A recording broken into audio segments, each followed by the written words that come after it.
Divine Entertainment. By Orthoris. Chapter 29. Academy. Atlas made his way past the throng of ponies that occupied the main road.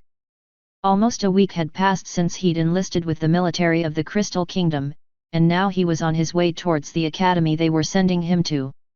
His lessons would officially start tomorrow, but he was required to appear today, so they could show him around. He'd also be getting a room in the dorms, which he was required to move into. Crimson and Belle were both able to find jobs without much of a hassle. Atlas was glad that they would be able to live a normal life from now on, especially Belle.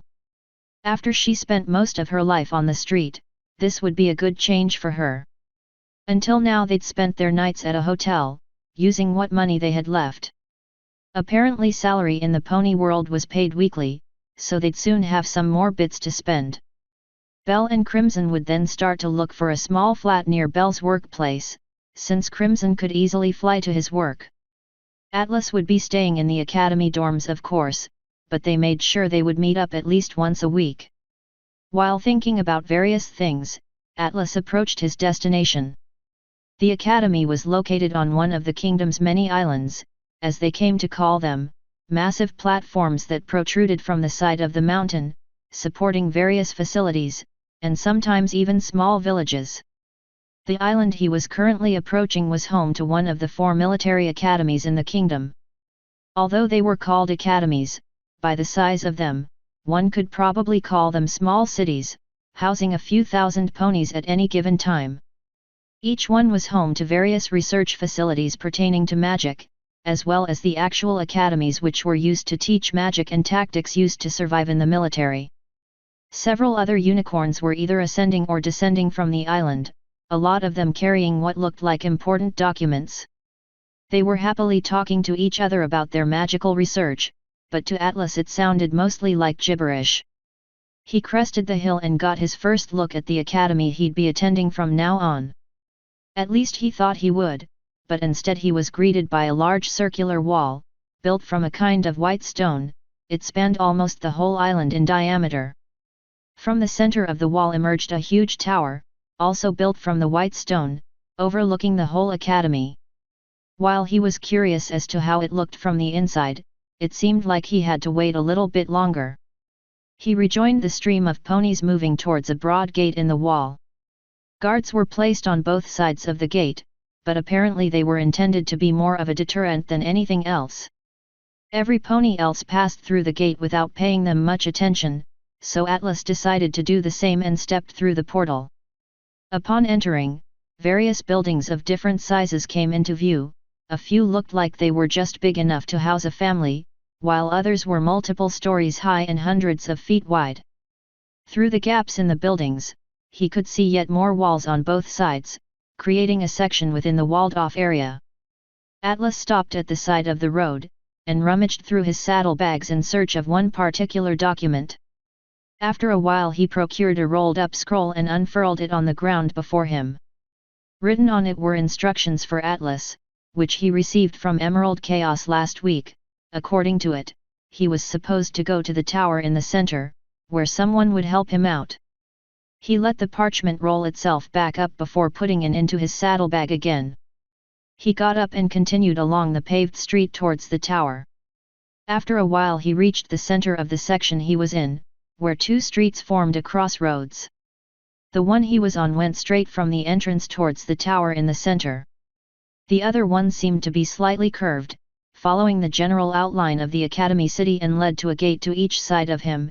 Each gate led to other sections of the city. Atlas ignored those for now and went straight ahead, approaching the gate which led to the center. Guards were stationed at this gate too, suggesting that every gate had a pair of them standing there. He emerged from the walls, and got his first good look at the center section. Alas, it was rather unremarkable. Around the base of the tower was a space of around 30 feet separating the tower from the wall. Now that he was so close to it, he realized how high it really was.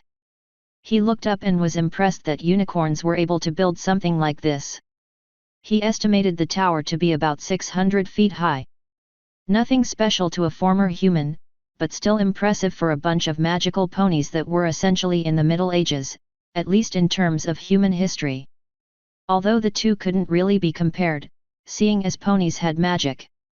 Atlas pushed on, entering through yet another gate, this one on the side of the tower.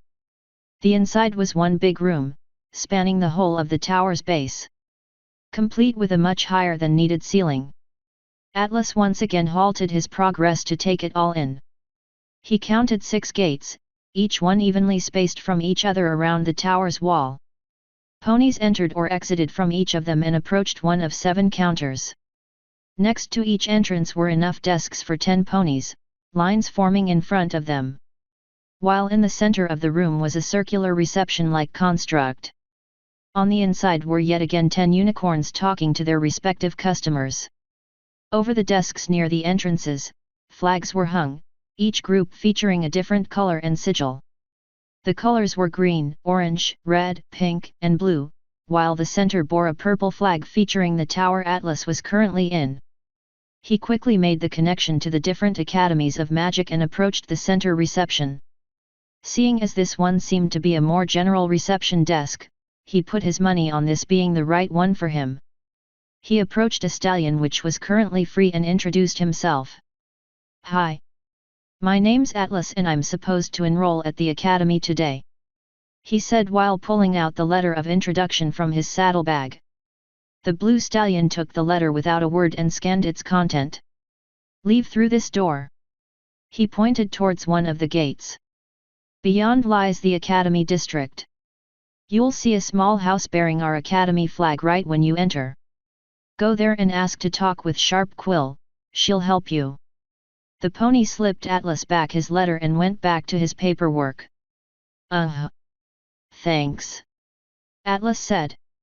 "I guess." Atlas decided to not pay it too much thought as he proceeded to do as he was told. He left through the indicated door and went into the apparent academy district. True to the blue stallion's word, one of the first buildings he saw was the one he was told about. Relatively small with 2 floors, it reminded him about a normal family home back on Earth. Atlas let his gaze wander, taking in more of the district that would be his home for the foreseeable future. Compared to the district Atlas entered, this one seemed almost empty. All he could see besides the small building in front of him were 2 other buildings. To his right was a large building with 4 floors. In the center was a lavishly decorated entrance as well as what he assumed to be a clock tower. Albeit instead of the clock Atlas knew, there was a simple sundial installed. Above it he could see several bells, which caused him to believe this to be the actual academy building. To his left was another large building, this one much cruder and effective in style, as well as only 3 floors high. To hazard a guess, Atlas would put his bits on it being the dorms. Between the 2 buildings was a large open space. Considering the academy and dorm buildings were on opposite sides of the district, the space in between could even be called huge. Though it was far from being empty. From where Atlas stood he could spot a lot of different things, ranging from obstacle courses to recreational areas. Unicorns seemed to be training with spells all over the place, presumably of the kind one should not cast while being inside. Having seen enough, Atlas approached the small building in front of him. He pushed open the door and entered into a small room. Aside from 2 doors and a single desk, there was nothing. Atlas furrowed his brows as he took a closer look at the desk, seeing a single small bell resting on top of it. Realizing it probably was there to call some pony who was working here, he approached it and gave it a hearty smack, breaking the silence with a cheerfully annoying ring. It didn't take a long time until the door to his right opened up and a yellow unicorn mare entered the room. She had a red mane with a blue stripe running through the middle. A color palette Atlas mentally classified as bad OC material. "Hello, how can I help you?" she asked as she took her place behind the desk. "I was told to find someone named Sharp Quill here," Atlas explained. "I'm supposed to start studying here at the academy tomorrow." Atlas dug his letter of introduction out of his saddlebag once again, hoofing it over to her. "Well, you've found her then." The mare smiled. "I'm Sharp Quill, pleased to meet you." Sharp Quill read through the letter, setting it aside next to the bell once she finished. And you must be Mr. Atlas, I was expecting you already. She said. I have heard a great deal about you. Really? Atlas raised his eyebrow. I hope nothing bad. Oh, don't worry, nothing like that. Sharp Quill assured him. It's just been a while since we got a transfer student from outside the kingdom. Much less some pony who can't access his magic. She explained with a smile on her face. And to top it all off, you have a twin affinity. I have great expectations for you, Mr. Atlas. Is having a twin affinity really such a big deal? Alex asked. More than you would think probably. Sharp Quill responded. Only about 1 in every 100,000 unicorns have a twin affinity. The only thing that's more rare are unicorns with a magic affinity. As such, you're already somewhat of a celebrity around here. She finished with a smirk. Should I have to worry? Atlas asked. Not really, but ponies will have expectations of you that they won't have towards a normal student. It all depends on if you can live up to them. Sharp Quill elaborated. Well, I'll try my best then. Atlas replied with a raised eyebrow. Good to hear. Sharp Quill said. But let's get you all set up first, all right? Sure. Very well then, please follow me. Sharp Quill said as she got up, trotting towards the door leading outside. Atlas grabbed his letter of introduction from the desk and put it back into his saddlebag as he started to follow her. Once they were outside, Sharp Quill locked the door and started to explain. This small building here is mostly to receive and process visitors. She told Atlas. I'm stationed here alone, and it doubles as my home. My job is to guide visitors to where they need to be. She started trotting towards the building which Atlas assumed was the dorms before. On their way there, they passed several groups of unicorns in various states of activity. Some of them seemed to just hang out and relax in a sunny spot, while others were concentrating so hard on trying to learn some new spell, that you could practically see the steam rolling out of their ears. For now I'll show you the dorms and your room. Sharp Quill said, confirming Atlas's suspicion of the building's purpose.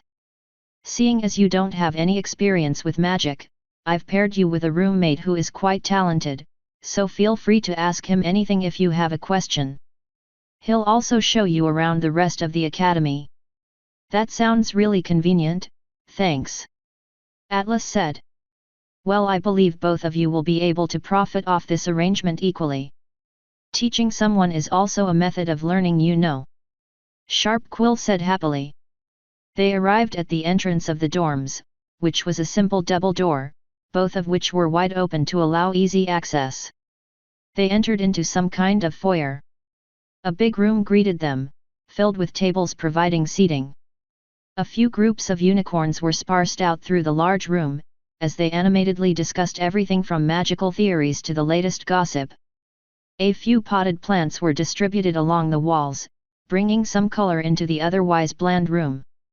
To their left was another double door, the smell of food billowed from beyond them, indicating it as some sort of dining hall. On their right side, yet another double door led towards what seemed to be a recreational area. On the far side of the room, 2 sets of stairs led up. Welcome to the dorms. Sharp Quill said. On the first floor are the areas for everybody to enjoy. On the second floor are the rooms for stallions, and the third floor houses the mares.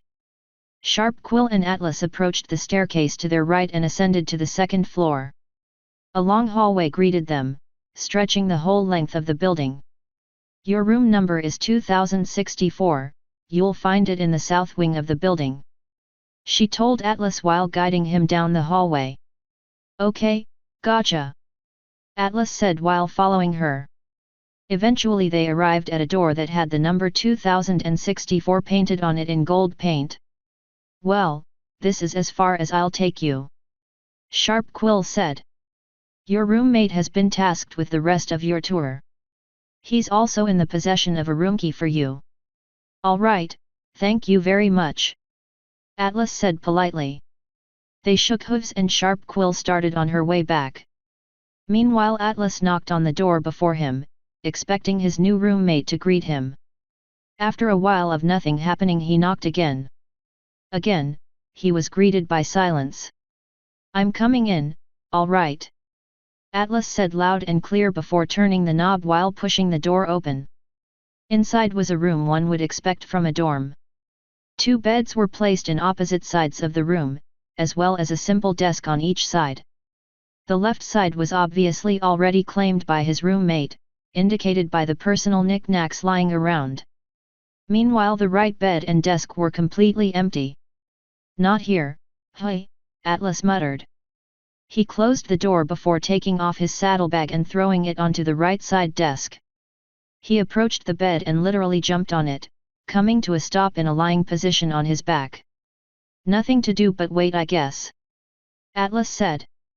It was still early in the afternoon, so his new roommate was probably still inside a classroom somewhere. Letting his thoughts drift to what would lay ahead of him, Atlas got himself comfortable as he waited. Author's note. And here we go, kicking off the Scholar arc with Chapter 29. Atlas has a long journey behind him, and is starting a new chapter in his life. Things will be working a bit different in this arc, since I don't want to write every single day of his time in the academy, and I'm sure, you don't want to read them, tongue sticking out. As such I'll indicate where we are in the timeline at the start of each chapter, because there will be time skips spanning weeks, or even months in this. Next up is the introduction of his roommate as well as a tour around the academy grounds. The chapter after that, his first school day, will mark day 1 of this system. On a side note, for those who haven't seen my blog post, the reason this chapter was flat is because of 3 reasons. I still had to iron out some plot points of this arc, Pokemon Go and this little guy. His name's Yhorm and he's my new roommate. Thank all of you guys for sticking with me this far, and I hope you'll stick with me until the end. Hope you had a good read, and feel free to comment. Once again, thanks to my editor Ambrose and my proofreader Kilobytes for a job well done. Today's chapter was brought to you by this song. End author's note.